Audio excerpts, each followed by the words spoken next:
ഇന്ന് നമ്മുടെ കയ്യിൽ സ്റ്റോക്ക് വന്നിട്ടുള്ളത് 2016 ഏറ്റവും ഫുള്ളോട് ബട്ടൺ സ്റ്റാർട്ടൊക്കെ വരുന്നത്. അത് ZDI പ്ലസ് ഡീസൽ സ്വിഫ്റ്റ് ആയിട്ടാണ് വന്നത്. വണ്ടി ഡീറ്റെയിൽസ് പറയുകയാണെങ്കിൽ തന്നെ ZDI പ്ലസ് ആയതുകൊണ്ട് button start, 2 air bag, ABS brake, auto climate, mirror folding, അതേമാതിരി കമ്പനി അലവിലും കമ്പനി സ്റ്റീരിയും വരും. അത് വണ്ടിമാനെ എക്സ്ട്രാ ആയിട്ട് ഒന്നും ചെയ്യാല്ല. ഫോഗ് ലാമ്പ് വരെ കമ്പനി കൊടുക്കുന്നതാണ്. ഡീസൽ വണ്ടിയിലൊക്കെയാണ് ZDI പ്ലസ് എന്ന് പറഞ്ഞ പേരിൻ്റെ അത്യാവശ്യം റയറായിട്ടാണ് സ്റ്റോക്ക് വരാറ് നമ്മുടെ കയ്യിൽ തന്നെ.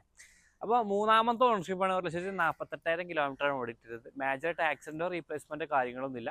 1,48,000 കിലോമീറ്റർ ആണെങ്കിലും കറക്റ്റ് 10ക്ക് കമ്പനി സർവീസും വരുന്നുണ്ട്. വണ്ടിയാണ് അത്യാവശ്യം വൃത്തിയിൽ തന്നെ മെയിൻറ്റെയിൻ ചെയ്തിട്ടുണ്ട്. റീപ്ലേസ്മെൻറ്റ് ആക്സിഡൻറ്റോ കാര്യങ്ങളൊന്നും വരുന്നില്ല. ഇന്റീരിയർ ഭാഗം എടുത്തൊക്കെ നല്ല സീറ്റ് കവറും കാര്യങ്ങളൊക്കെ ചെയ്തിട്ടുണ്ട്. അതേമാതിരി എക്സ്റ്റീരിയറും അത്യാവശ്യം വൃത്തിയിൽ തന്നെ മെയിൻറ്റെയിൻ ചെയ്തിട്ടുള്ളത്. അതെനിക്ക് ഈ വീഡിയോയിൽ കണ്ടാൽ തന്നെ മനസ്സിലാവും. അപ്പോൾ താഴെ നമ്പർ കൊടുക്കുന്നുണ്ട്, അതിലേക്കൊന്ന് വിളിച്ചാൽ മതി. ഫുൾ ഡീറ്റെയിൽസ് നിങ്ങൾക്ക് കിട്ടുന്നതാണ് കേട്ടോ. അതേമാതിരി നമ്മൾ ലൊക്കേഷൻ വരുന്നത് Malappuram Areekode road, Kavanur correct place വരുന്നത്. അപ്പോൾ വേഗം വിളിച്ചോളി, കൊണ്ടേക്കോളി.